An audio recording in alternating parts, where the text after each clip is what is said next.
Bonjour. La nouvelle robe, écrite par Luigi Pirandello en 1913. Ma fierté ne me permettrait jamais d'accepter quelque chose qui offenserait mon honneur. Luigi Pirandello, dans sa nouvelle, nous fait revivre la situation d'un pauvre homme, Monsieur Crispucci. Sa femme l'avait quitté, lui et la petite fille, 16 ans plus tôt. Pendant toute cette année, pendant, pendant toutes ces années, avait mené une vie misérable, était moqué et plaint par son entourage, soit au travail qu'à la maison. Sa femme, très belle et non sainte, avait préféré choisir une autre vie. Elle accordait ses grâces à des gentilshommes de la bonne société suffisamment riches pour pouvoir jouir de leurs précieux cadeaux. Malheureusement pour elle, alors qu'elle était à Naples, la mort ne tarda pas à la rattraper. À cet état, qui aurait droit à un héritage important, sinon les maris et la fille légitime?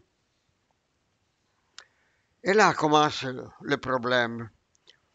Peut-on accepter tout ce qui résulte de la trahison d'une épouse et d'une mère?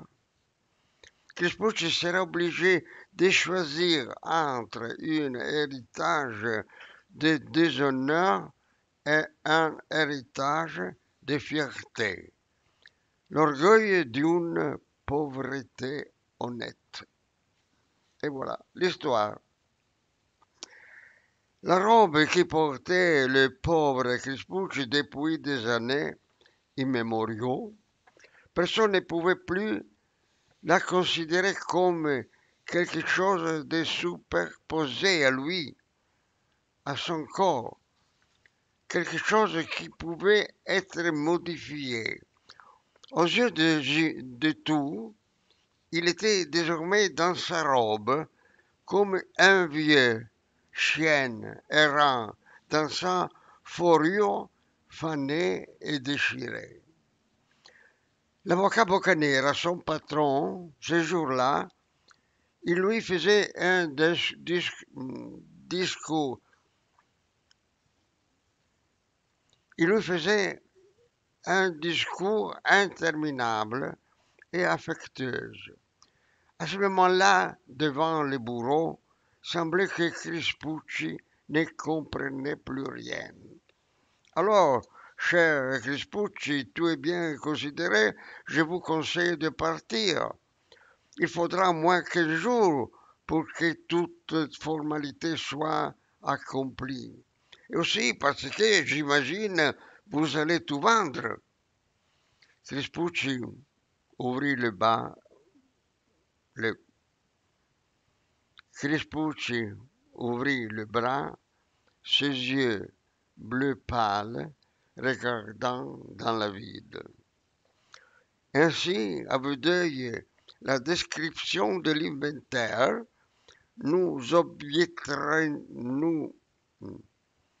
Ainsi, à vue d'œil, d'après la description de l'inventaire, nous obtiendrons de 150 à 200 lire, 1000 lire, pour une valeur actuelle d'environ 1 million d'euros.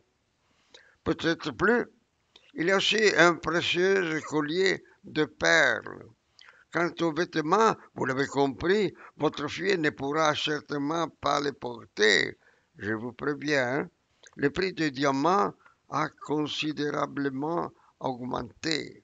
Il y a quelques répertoires ici une broche, une autre broche une bague, un bracelet, une autre bague, plusieurs, comme vous pouvez les voir.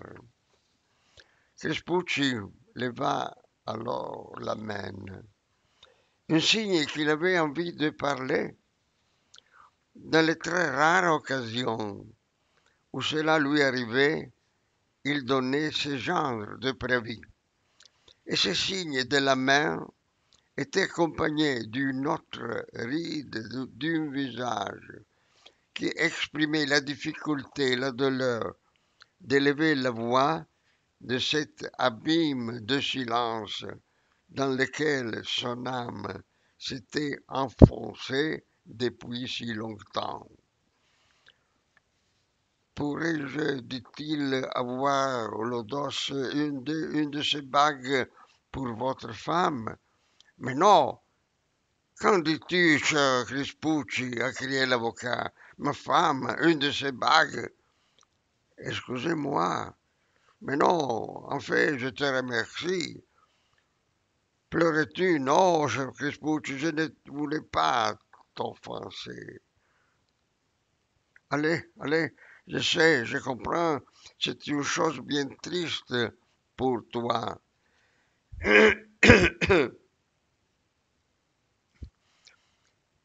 Mais pense que si tu n'as pas accepté cet héritage, tu n'es pas seul, tu es une fille, qu'il ne sera pas facile de trouver un mari sans une bonne dot.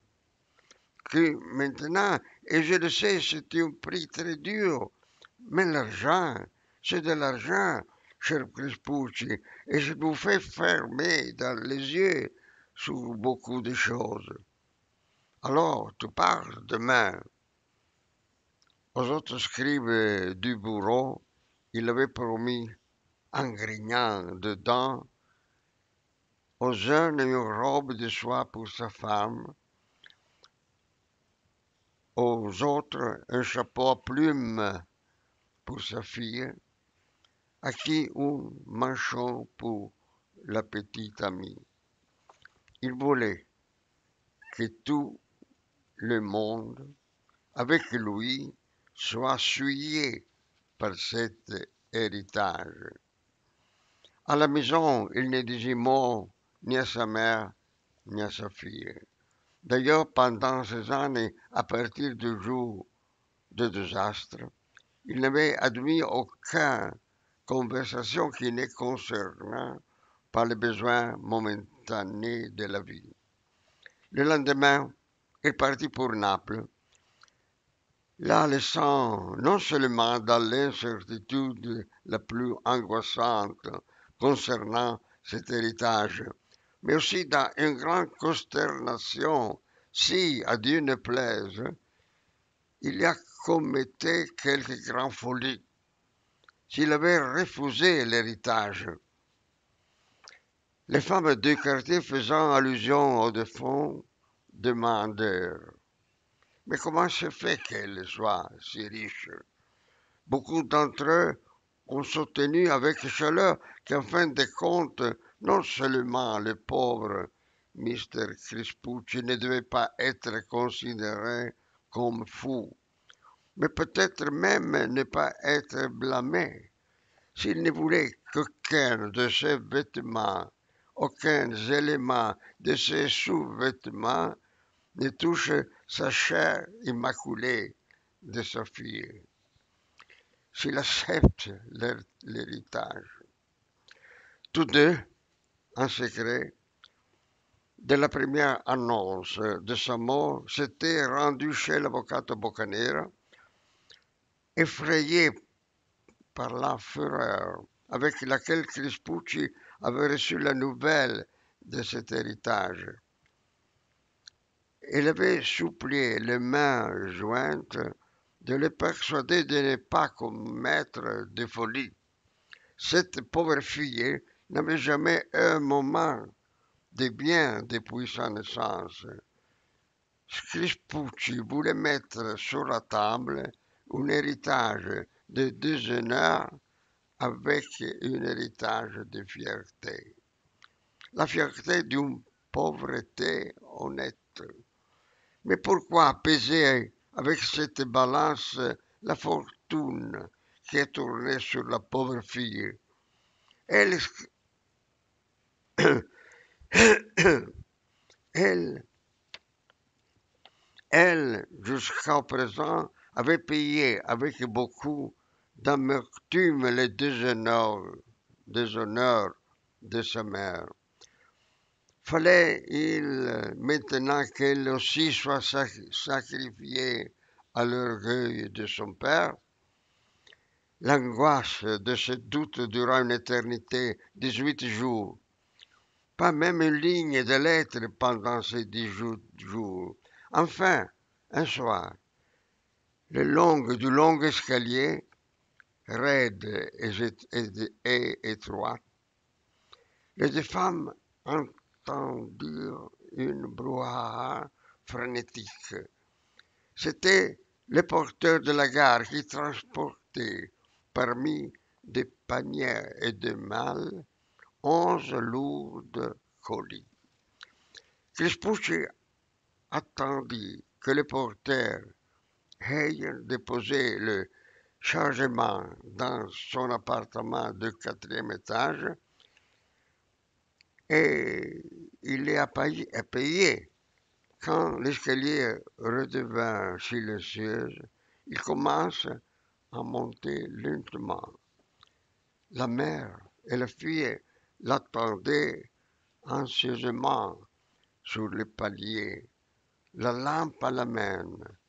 Enfin, ils le virent apparaître, la tête baissée, avec un chapeau neuf verdâtre, enveloppé dans une coutume neuve poilue, couleur tabac, certainement acheté tout à fait à Naples, les pantalons longs, les nouvelles chaussures.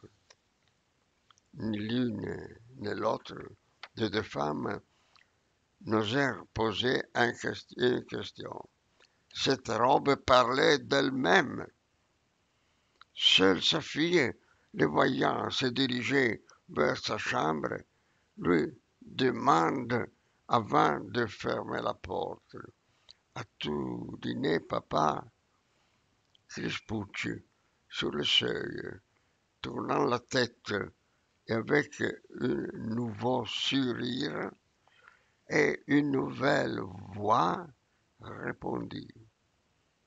Wagon-restaurant, wagon-restaurant. Ici, l'histoire est terminée.